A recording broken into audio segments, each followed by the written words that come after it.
right-hand side are the flags of the different battleships here at the morning on December 7th. On the left side are the flags of the different armed services, the United States flag and the Hawaii state flag. This room here is our assembly room. This is where we have our funeral service for those Arizona survivors who wish to be put into the ship with the shipmates once they pass away. And I'll explain that in a few minutes. The back room is our shrine room.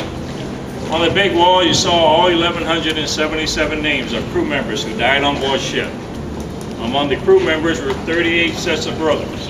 23 sets died that morning, including a father and son. Windows you see here, 7 on top, 7 on both sides for a count of 21. There's been a story going around ever since the memorial was built in 1962 that he was meant as a 21-gun salute to those military. Alfred Priest said when he designed his memorial, he wanted an odd number window. 1, 3, 5, 7, 9 did not matter. He just happened to pick 7. He said he was right for the structure, brought in a lot of light, brought in a lot of wind. That's all he was concerned about. Somehow that story got started with the 21-gun salute. It's a nice story, but not a true story. This memorial here is not only dedicated to the men of the Arizona, it's dedicated to all the people who died on December 7th, including civilians. Only reason their names are out here, this is their ship, this is their home.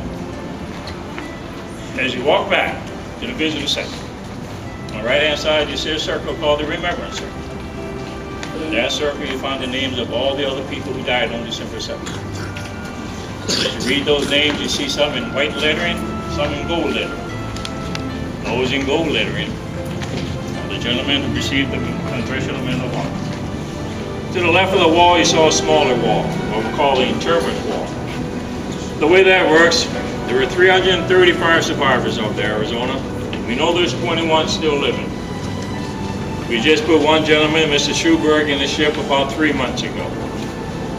These gentlemen, if they wish to be put in the ship with their shipmates, they send a request to the Navy saying that's what they want to do.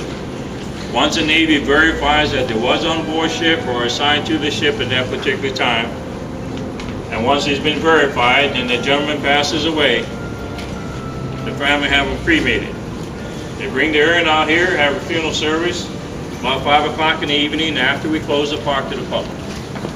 After the service, the urn is given to our Park Service divers and Navy divers. Take that urn on the other side of this gun turret where gun turret number 4 was. Under the water, the hole was still there. The divers dive down into the hole. They don't actually go into the ship, but nobody does that. But once you get down there, there's a crack in the wall big enough to stick their arm in there and drop their urn into the ship. Once we do that, we add the name to the interment wall. So far, there's been 33 men put in the ship, 32 sailors and 1 Marine. The Marine, Mr. Corey, died in 1978, several years before we started this program.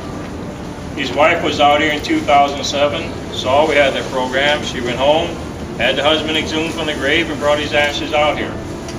She said her husband always talked about the Arizona, always talked about his shipmates. She said that was the appropriate thing. The oil you see down below the bridge still comes from the Arizona. It was loaded with 1.4 million gallons of oil the night before the attack. We estimate there's at least 500,000 gallons left on it. Leaks on the average of 2 years.